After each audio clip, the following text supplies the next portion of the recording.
El financiero, don Javier de la Rosa y Martí, fue una de las figuras con más poder en España, incluyendo en el sector de los medios de comunicación en los años 80 y 90. En la Hemeroteca del Buitre se recoge su presencia en muchos medios a lo largo de nuestras piezas y ha querido darnos su versión sobre muchas de ellas.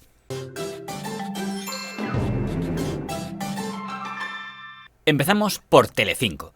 La cadena Telecinco fue adjudicada en 1989, cuando principalmente estaba formada por tres socios: el grupo Berlusconi, Mediaset, el grupo La ONCE, la Organización Nacional de Ciegos de España, que entonces dirigía a don Miguel Durán, y el editor de Anaya, don Germán Sánchez Ruy Pérez. Como abogado de todo el conglomerado, don Santiago Muñoz Machado. Pero antes de que Telecinco iniciara sus emisiones, hubo una guerra entre aquellos socios. La ONCE del señor Durán y el grupo del señor Berlusconi se pusieron de acuerdo para tomar ellos la gestión del nuevo canal y apartar a el señor Sánchez Ruy Pérez, que decidió entonces vender su paquete de acciones. Y la persona que compró las acciones que había vendido el señor Sánchez Ruy Pérez fue don Javier de la Rosa, que se convertía así en el titular del 25% de acciones de Telecinco. El señor Sánchez Ruy Pérez es el que recibe la comunicación por parte del gobierno de España del interés que tienen en que él encabece una nueva, propuesta de desarrollo en los medios de comunicación, que tenía dos brazos: el brazo audiovisual, que era Telecinco, y el brazo de un medio de prensa, que era El Sol. En el ámbito de Telecinco se produce un desencuentro muy importante a la hora de decidir cuál va a ser la compañía que comercialice la publicidad de la cadena. Y dos, a la hora de diseñar la oferta en la que va a consistir esa televisión. En la primera de ellas, Silvio Berlusconi impone que la cadena de explotación de la publicidad sea una de sus empresas, que se llamaba Publi España, ¿vale?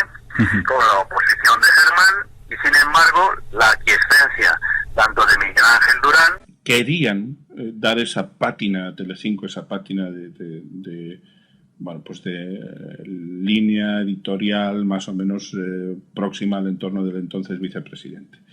Y es verdad que el grupo Anaya planteaba que Telecinco tuviera muchas sedes territoriales, que hiciera un despliegue informativo extraordinario y que además pusiéramos al frente de todo eso a personas que tenían una determinada, orientación política, ¿no? Berlusconi nos hablaba de Ramón Colom, es un nombre que... Exacto, sí. Ese era el jefe de, no ya de informativos, sino de televisión, que de la programación en general que querían imponer. O sea que Ramón Colom era el candidato de Germán, y no era Valerio Lazaroff, entiendo. No. Yo la verdad es que me quedé muy sorprendido en ese momento. Berlusconi se marchó echando fuego por los colmillos en aquel momento. Y el día 14 me llamó para decirme que si nosotros estábamos con el grupo Anaya en ese diseño, que él prefería poner a la venta sus acciones. Yo le dije que nosotros no estábamos por esa labor, que nosotros habíamos invertido en una televisión comercial, y que contase con nuestra alianza. La gente del grupo Anaya, al no poder hacerse con la mayoría y al no obtener del vicepresidente del gobierno lo que seguramente pretendieron, en el sentido de que nos intentara forzar, pues trataron de hundir la televisión. O sea que Germán sale básicamente por un desencuentro de carácter profesional respecto a la explotación de la publicidad, porque él defiende que debe de dársele a aquella empresa que ofrezca mejores rendimientos para la cadena, y dos, por la obvia discrepancia que se tiene con aquella Telecinco de las mamachichos, que casi a ella hemos vuelto a través de la Telecinco de Sálvame.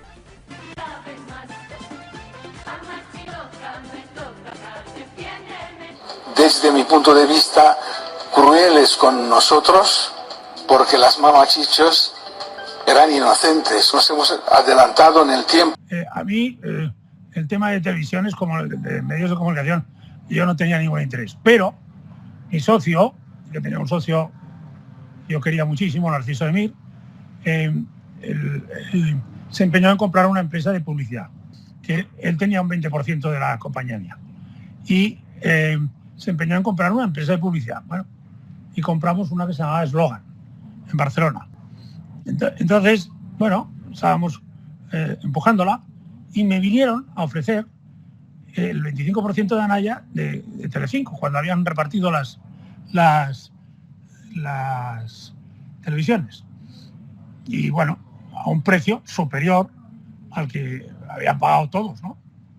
Y el socio me insistió mucho y al final les dije que sí, negocié con Durán y con Muñoz Machado, que era el que llevó toda la operación, el actual presidente de la RAI. Y entonces, bueno, venían a verme al hotel y a todos sitios, y que nada, y que esto y tal, ¿no? Bueno, al final conseguí una buena financiación de la Caixa y compré el paquete. El señor de la Rosa explica, por tanto, que su interés de entrar en Telecinco era principalmente para rentabilizar la empresa de publicidad que tenía él con su socio, el señor Mir. Pero, para su desgracia, y a pesar de que él aportó un importante capital para que Telecinco encargara su publicidad a esa empresa, resultó que Telecinco encargaba la publicidad a Publi España, la empresa del grupo Berlusconi. Y al comprar el paquete ya fue raro, porque fuimos al despacho de Muñoz Machado, nos pusieron a cada uno en una sala distinta, bueno, y me hicieron hacer todos los cheques de Banco España. Bueno, y entonces los cheques de Banco España pues iban de un sitio a otro, de una sala a otra, y bueno, como he visto tantas cosas raras hacer negocios, no le di la mayor importancia. Pero sí, cuando empecé a ver que no se nos daba publicidad y que toda se daba a Publi España, que era la empresa de publicidad de Berlusconi, y que tenían un acuerdo con Berlusconi. Entonces yo me fui a ver a Berlusconi, que tengo que decir que era un hombre encantador entonces, y me fui a verlo y le dije, oye, esto de la publicidad, y dice, no, esto de la publicidad, de eso vivimos nosotros en Italia, de la publicidad. No te podemos dar. Y entonces me fui a ver a dónde habían ido los cheques que yo había pagado. Me fui al Banco Hispanoamericano y Claudio Boada, que era amigo mío, le pedí la relación de cheques donde la había acabado. Y resulta que, bueno, sí, la 11 fue a la 11, pero el sobreprecio fue a Miguel Durán y a Muñoz Machado, directamente a sus cuentas. Entonces yo monté en cólera, me fui al consejo, que no iba nunca, de Telecinco, enseñé los papeles y dije, bueno, vosotros habéis intentado robarme a mí y a la 11, allá vosotros, yo me quiero ir, yo vendo, me voy inmediatamente. Pero esto al cabo de 15 días de estar, ¿eh? Y entonces cogí el avión, me fui a ver a Berlusconi, se lo expliqué, y Berlusconi se quedó asustado. Yo creo que sabía lo que me habían hecho, pero bueno, se vino conmigo a Madrid y en el Hotel Eurobuilding llegamos a un acuerdo en el cual las acciones seguirían a mi nombre hasta que él quisiera, pero él me devolvía todo el dinero. Y me devolvió todo el dinero. Y estuvieron las acciones a mi nombre, a nombre de mis sociedades, pero era de Berlusconi. Según el señor de la Rosa, aunque él nombró a un hombre de confianza suyo, don Alfredo Fraile, vicepresidente de Telecinco, la realidad es que no asumió ninguna gestión operativa en el grupo. Entre otras cosas, porque, según nos expresa, aunque él figurara nominalmente como dueño de ese 25%, ya entonces el dueño real era el señor Berlusconi. La verdad es que yo no me metí nunca en los temas y la única cosa que pedí, que fue una tontería, porque Rodrigo Rato me pidió que pusieran de jefe de informativos a Onega y fui a ver a Lázaro, le dije, oye, pon que es la única cosa que me piden, y me dijo, no, ni lo voy a poner, porque Lázaro mandaba mucho, un gran carácter. Digo, bueno, pues tú sabrás, y me fui. O sea que es la única relación que he tenido con Telecinco. Nótese lo a saco que van a hacer los políticos. Don Rodrigo Rato, vicesecretario del Partido Popular en aquel momento, pidiendo abiertamente a don Javier de la Rosa que, como es accionista del 25%, coloque a don Fernando Onega como jefe de informativos de Telecinco. No le hicieron caso. Es muy interesante porque eso tuvo que ser entre 1991 y 1992. Y justo en esa época, no mucho después, nombran a don Fernando Onega director de Onda Cero. Podemos suponer a sugerencia de quién. Puede ser, porque yo no sé si usted sabe que la ONCE compró la red de cadenas Rato, de cadenas de radio, y le pagaron 5.000 millones. Y entonces de ahí viene que yo, que le teníamos el 50% de Beta Capital, les pidieron a los Rato que los manejara Beta Capital. Y de ahí viene la relación de amistad de César Alierta, que era el que nos llevaba Beta Capital, con Rodrigo Rato. Como anécdota, el señor de la Rosa era el representante legal de las empresas de Kuwait en España. Y en la etapa en la que estuvo en Telecinco, fue la única cadena española que entrevistó al dictador de Irak, Saddam Hussein, enemigo número 1 de Kuwait. Cuando se habla mucho de Telecinco en sus inicios, siempre se acaba hablando de las Mamachicho y de Valerio Lazarov, pero en las hemerotecas he visto que se apuntó a Telecinco tantos informativos muy importantes, que era en plena guerra del Golfo, y teniendo al grupo Kio como accionista, la entrevista a Saddam Hussein, que dices, pero ¿cómo es posible que estando Kio allí, Alfredo Fraile, creo que era vicepresidente, sí, se entrevista al enemigo número 1 de Kuwait? Bueno, en realidad no era propiamente el grupo Kio, era Javier de la Rosa, pero bueno, que en aquel momento el dinero, nosotros no sabíamos propiamente, el dinero lo ponía pues Tibidabo y bueno, pues podían venir de préstamos del grupo Kio. Lo más curioso de todo eso, y hasta relativamente anecdótico, es que el avión que llevó a Luis Mariñas y su equipo a hacer esa entrevista sí que era un avión de Kio. y entró en Bagdad. Entró en Bagdad perfectamente. Y vamos, sí, eso fue un tanto que se apuntó Telecinco. Yo creo que Luis y Valerio hicieron ahí en ese... Lamentablemente ya no están ellos para explicarlo en primera persona, ¿no? Pero hicieron una apuesta muy buena. Sí, fue una sorpresa, porque yo no lo sabía tampoco. Yo me encontré que ya estaba en la televisión viéndolo. No, de verdad que no. Es que yo no intervenía en nada, ni mis representantes. A Fraile le puse vicepresidente para que estuviera ahí, que conociera a Berlusconi, y a mi cuñado estaba de consejero, y nada más. Yo es que no intervine nunca y ya le digo, sí, al cabo de 15 o 20 días se lo quedó otra vez Berlusconi. En 1997, cuando ya se habían retirado de Telecinco tanto la ONCE de don Miguel Durán, como el señor Muñoz Machado, como el señor don Javier de la Rosa, el juez Garzón inició una investigación sobre posibles ilegalidades en los traspasos de acciones de Telecinco. Se ha dicho en el informe, José Luis, que has presentado, que has leído hace un momento, que la ONCE tenía un 25% de participación en Telecinco. Yo más bien me apunto por el 50%, a través de dos empresas que tiene... La ONCE tiene el 25%, que es lo máximo que permite la ley. Directamente, pero controla un 25%. ¿Y Chocolate Strapa cuánto tiene? 25%. ¿Y quien pueda demostrar lo contrario? ¿Pero y Chocolate Strapa cuánto tiene? Pregúntaselo a Juan José. Bueno, pero Chocolate Strapa es de la ONCE. Entonces, bueno, claro, y el Cacao Maravillado, que es un chocolate, que es una marca que habéis comprado por 1.000 millones de pesetas a Telecinco y que se va ahora a comercializar como producto. La controlaba a través de una opción de venta que tenía Miguel Durán. Pero hay formas, en fin, de bordear la ley. Ocupó portadas y titulares los célebres paseillos a la Audiencia Nacional, que ya, digamos, son una especie de sello que queda de por vida.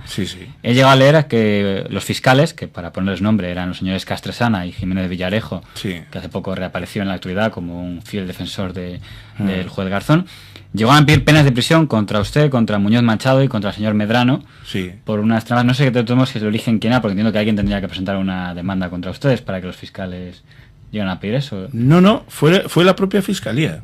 Fiscalía Anticorrupción la que abrió Sí, la Fiscalía Anticorrupción recibe una especie de comunicación de la Fiscalía, de Mani Pulite, de Italia, que investigaban a Berlusconi. Y entonces le dicen ahí que podría haber ocurrido, no lo aseguran, que Berlusconi se hubiera pasado del famoso 25% de límite accionarial. Que se habían pasado todas las cadenas en la historia, ¿no? Absolutamente todas. Vamos, en aquel momento el conde de Godó... Tenía el 52%, creo. No, tenía sindicados el 71,52%. Bastante lejos del 25%. Sí, bastante lejos del 25%. Pero bueno... Y Canal Plus era de Prisa, acabó siendo de... Vamos, absolutamente. En una empresa como Sogecable, en cuyo accionariado, por otra parte, yo quiero dejarlo claro, Prisa participa exclusivamente con un 25%. Quiero decir que en ese sentido, cuando una ley pone límites que son absurdos, está condenada a que todo el mundo la burle. Eso fue cómico. Pero usted tendría que haber, el Consejo de Poder Judicial tendría que coger cuántos casos ha instruido el señor Garzón y cuántos en sentencia final han salido como él quería. Es decir, cuántos se han venido abajo por la mala instrucción del juez Garzón, que nadie se ha dado cuenta, que es el peor instructor que existe en este país. No. Él empezó esa operación para ir contra Berlusconi. Nada más. Pero como Berlusconi ya era primer ministro, pues ya no estaba aforado, cogió a los otros. Y los otros eran los que quedábamos. Y por un tema fiscal que no existía. Que pudo poner en riesgo hasta la propia estabilidad de la cadena, porque era todo su antiguo accionariado pasando por los pasillos de la Audiencia Nacional. Bueno, es que lo que se pretendía precisamente era echar de España a Berlusconi y poner en riesgo la cadena, no solamente para echar a Berlusconi, sino para que troceada o no troceada, es decir, o desprovista de gente que la sostuviera, pudiera caer a precio de saldo en manos, por ejemplo, ¿por qué no?, del Grupo Prisa, cuyo expediente se había archivado gracias a los buenos oficios, se dice, de Garzón. Dice el propio juez Liaño, es el que tiene la versión de que... Sí. Pero a mí Javier Gómez Liaño me ha explicado eso y yo, pues como es muy coincidente con lo que a mí me pasó, con los manejos turbios del juez estrella de la Audiencia Nacional, pues me lo creo. Y entonces, curiosamente, todo aquel tema de Sogecable se sobreseyó porque el juez Garzón hizo de las suyas. Parece que bien alimentado por un broker periodista exiliado en Estados Unidos, Antonio Navalón. No. Hubo juicio y nos tuvieron 10 años ahí imputados y hubo un juicio que duró meses y se enfadaron mucho porque yo conté la verdad. Lo que le he contado a usted de Berlusconi y del dinero y de los cheques que se metieron en el bolsillo y tal, lo conté en la Audiencia Nacional. Lo conté a la sala. Y claro, Durán y Muñoz Machado estaban que trinaban, y sus abogados, contra mí.